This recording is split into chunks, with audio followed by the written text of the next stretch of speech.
Day 290, Maccabean Revolt, 1 Maccabees 9, Sirach 24 through 25, Proverbs 23 verses 1 through 4. Let's begin.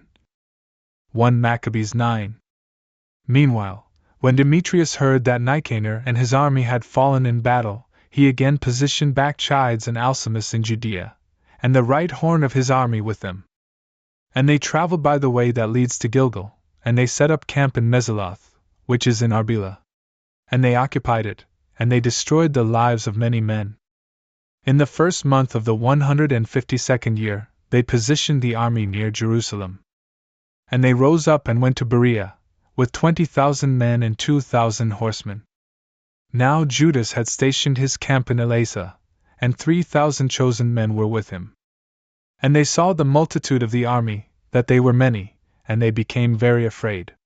And many withdrew themselves from the camp, and there remained of them no more than 800 men. And Judas saw that his army had slipped away and that the battle pressed upon him, and his heart was shattered, because he did not have time to gather them together, and he was very discouraged.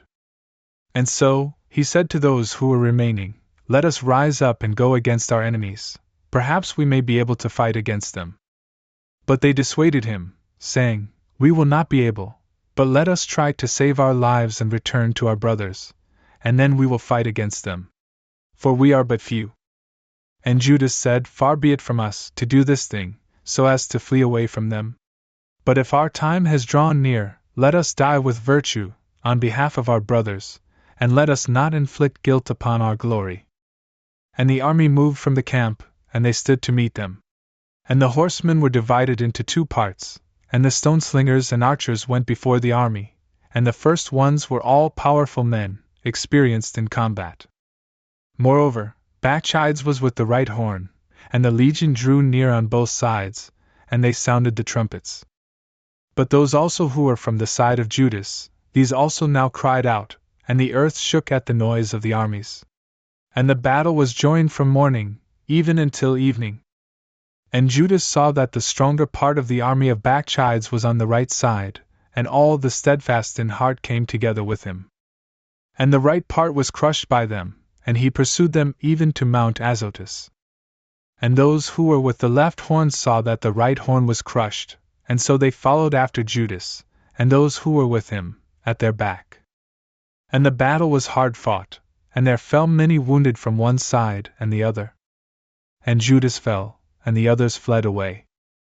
And Jonathan and Simon carried Judas, their brother, and they buried him in the sepulchre of their fathers, in the city of Modin.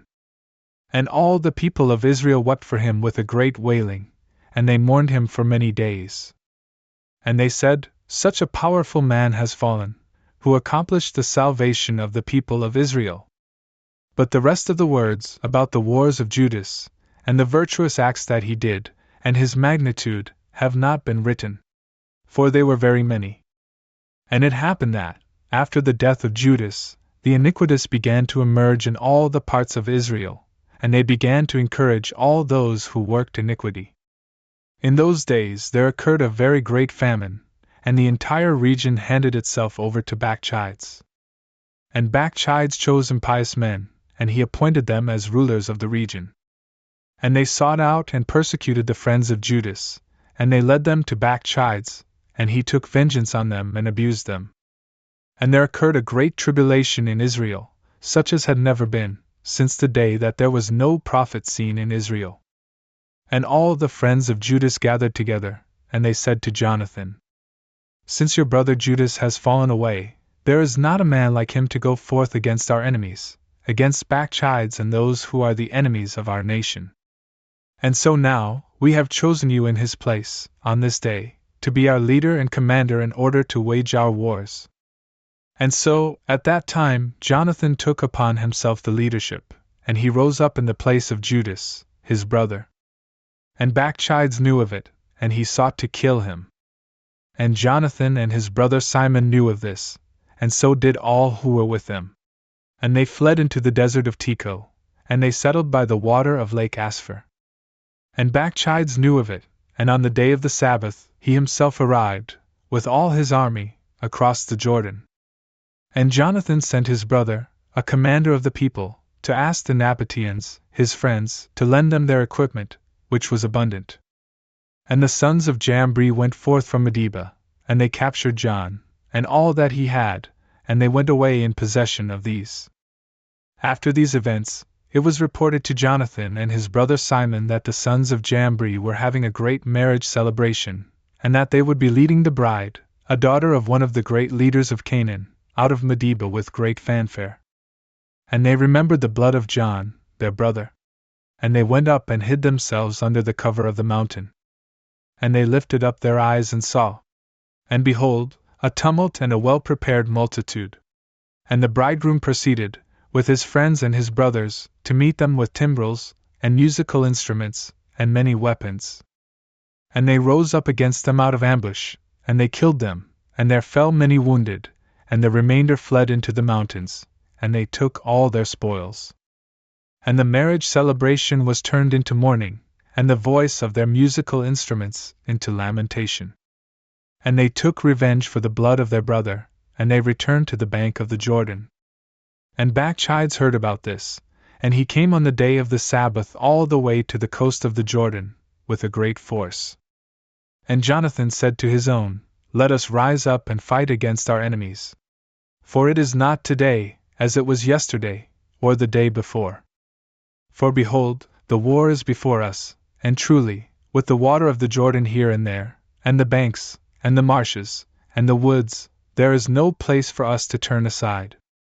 Therefore, cry out now to heaven so that you may be freed from the hand of your enemies. And they joined together in warfare. And Jonathan extended his hand to strike Bacchides, but he turned away from him in retreat.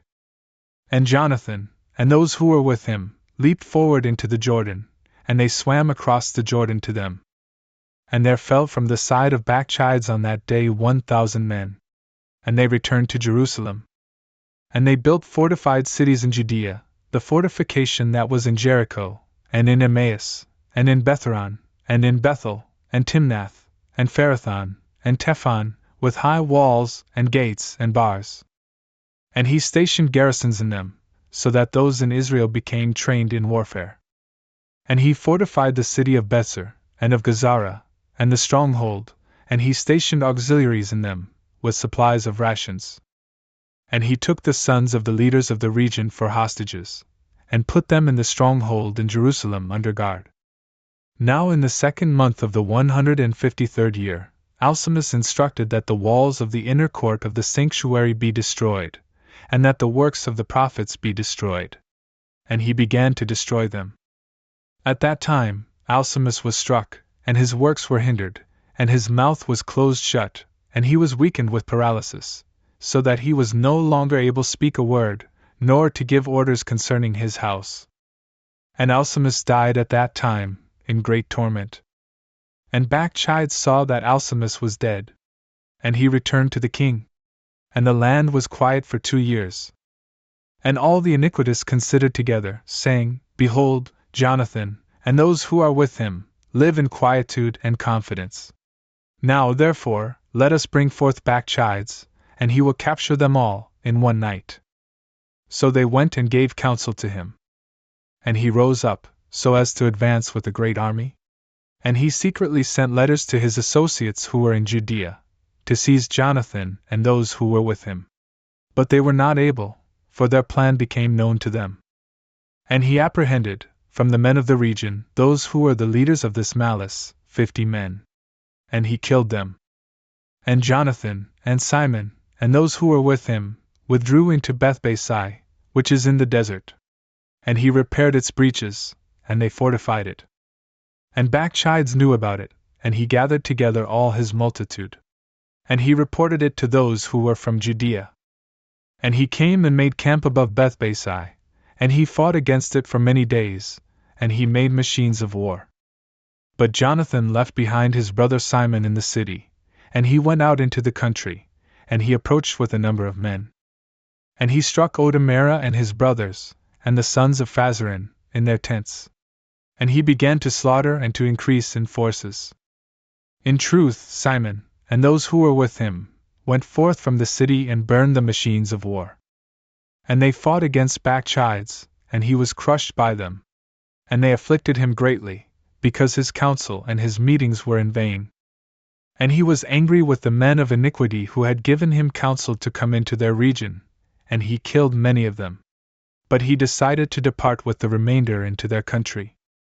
And Jonathan knew of it, and he sent ambassadors to him to arrange a peace with him, and to restore the captives to him.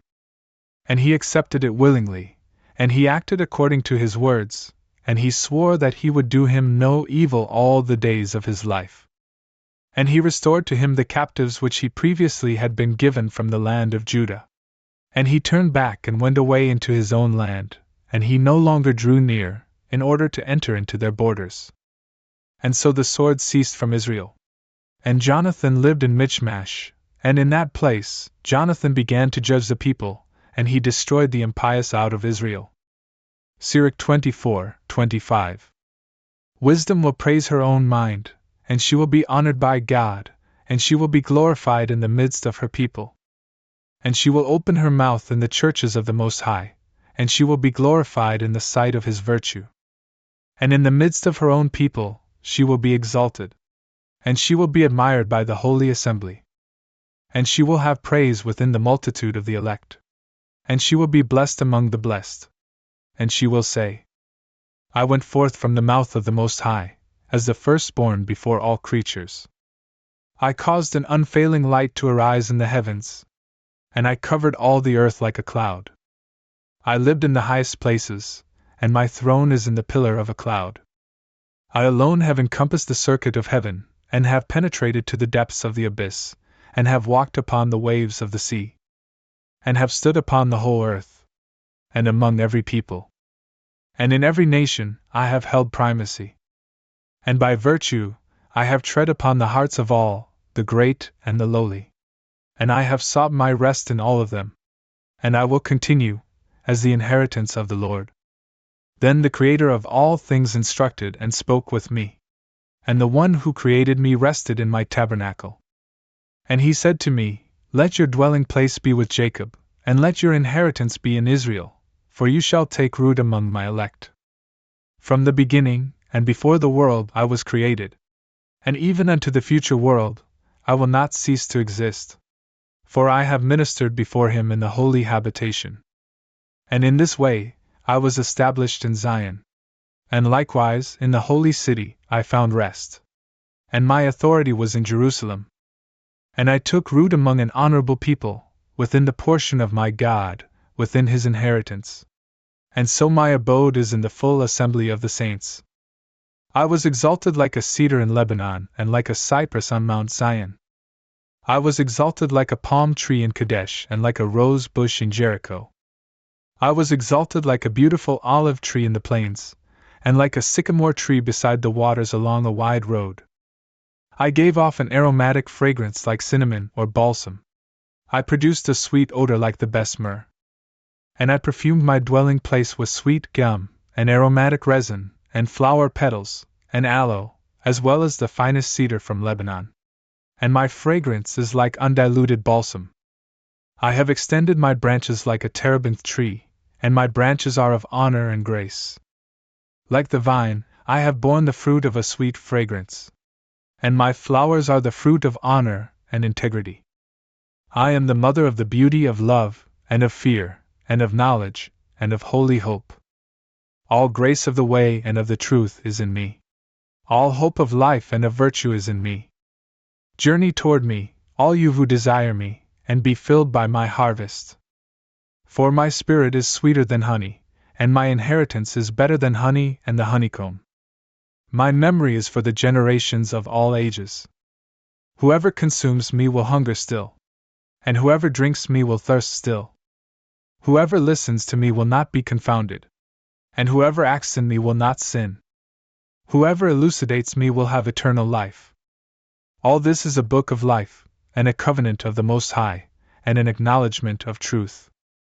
Moses commanded the law by the precepts of justice, and an inheritance to the house of Jacob, and the promises to Israel. God appointed David as his servant, in order to raise up from him a most mighty king, who would sit upon the throne of honor forever.